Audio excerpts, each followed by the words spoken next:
In this video, we'll be covering our first species within the Clostridia genus, Clostridium tetani, the cause of tetanus. And the title of this illustration is Rhesus Research Revolution, a little tongue twister that may make more sense after this segment.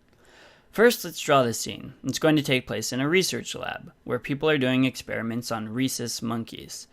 Notice all of the violet hues?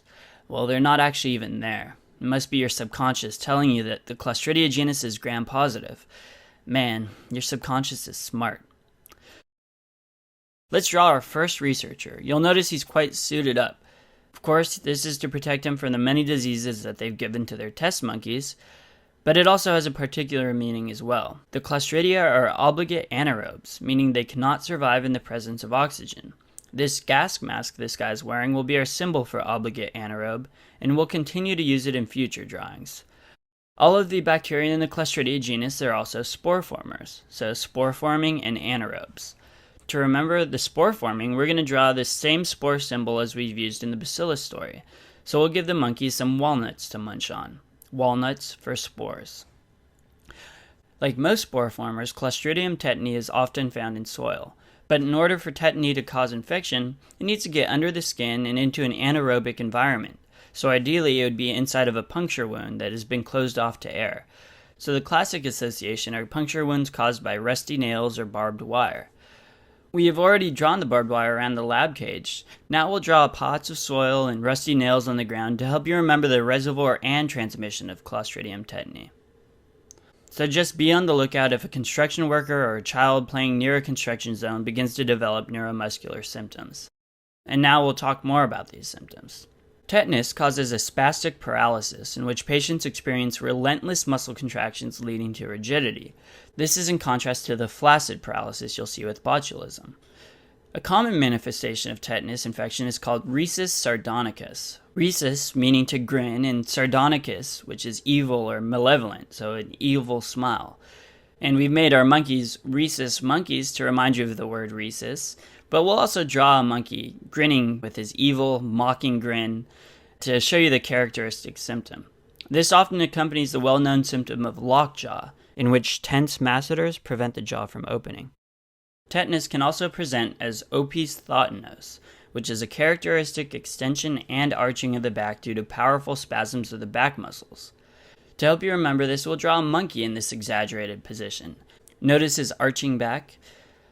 So these are the two classic symptoms of Clostridia tetani, and they're very obvious. You're not going to really see them in any other illness. So distinguishing tetanus from history and presentation should not be a hard thing to do. And we know that test writers don't like giving away free points, so they'll probably test you on something slightly more challenging, like the pathogenesis of tetanus and its toxin. So let's dive into the mechanism of the pathogenesis and toxin. Let's start from the beginning. After a puncture wound occurs with a foreign object that has tetany spores on it, the spores are embedded in the flesh and the organism vegetates and stays at the wound site. It then produces and releases tetanus toxin, also known as tetanospasmin, and it's the toxin, not the bacteria, that causes all of the symptoms. Tetanus toxin travels retrograde through the motor axons to the spinal cord. You shouldn't have to remember the word retrograde because it just makes sense. It's traveling through motor neurons from the periphery to the spinal cord, but anterograde for motor neurons would be from the spinal cord to the periphery. So since it's the opposite direction, it must be retrograde. But even so, we'll still help you remember retrograde by drawing this monkey operating a pulley. And on the pulley are scissors, which represent the toxin. And you'll see why in a second. But if anterograde is the direction in which the monkey's pulling the pulley, the scissors are traveling back in the opposite direction, or retrograde. So now why are we representing the toxin as scissors? Well, it's because tetanus toxin acts as a protease. It cleaves a protein called SNARE. By cleaving the SNARE protein, it inhibits exocytosis of the neurotransmitter into the synapse. So to represent this, we're going to draw a SNARE trap to represent SNARE protein and have the monkey cutting the rope, a protease action. And you'll also notice on the guy's suit it now says G&G Labs. Well, this is meant to represent two types of inhibitory neurons, GABA and glycine. And by trapping him in this snare, it shows that the tetanus works to inhibit GABA and glycine. And logically, this makes sense. If GABA and glycine normally work to inhibit motor neurons, their activation would cause flaccid or relaxed muscles. If we inhibit the inhibitors, then the result is uncontrolled firing of the neurons leading to spasm. So G and G is for GABA and glycine. Now there's one more aspect of these interneurons you need to know. They have a slightly special name. They're called Renshaw cells. Their job is to sense if there's overactivity of nearby motor neurons, and when they sense this overactivation, or tetanus, they fire and inhibit the overactive neuron. So just so that you can recognize the name Renshaw and make a connection with tetany, we'll illustrate it in this drawing. We're going to draw a monkey here with a wrench and a saw. Wrench and saw for Renshaw. We know we don't usually spell out words for you like this. We generally like to use more intuitive symbols, but this is one of the rare times we're going to just because it fits the story well.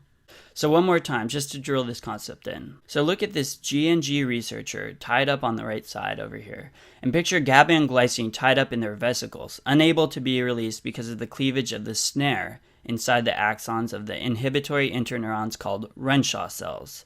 This should really help you get any pathogenesis question right.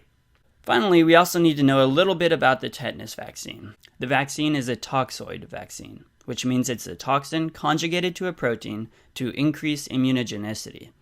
This produces an antibody response to the toxin, not to the organism. To help you remember that it's a toxoid vaccine, we're going to put a syringe in the hand of our researcher, and you'll notice we've colored it orange, just like the toxin scissors, which are also orange. And we've also placed it very close to the toxin symbols so that altogether you remember it's a toxoid vaccine. And that's all for Clostridium tetani. I'm starting to think we could just sell this illustration to PETA. They could throw it on a shirt. The Rhesus Research Revolution. Has a nice ring to it.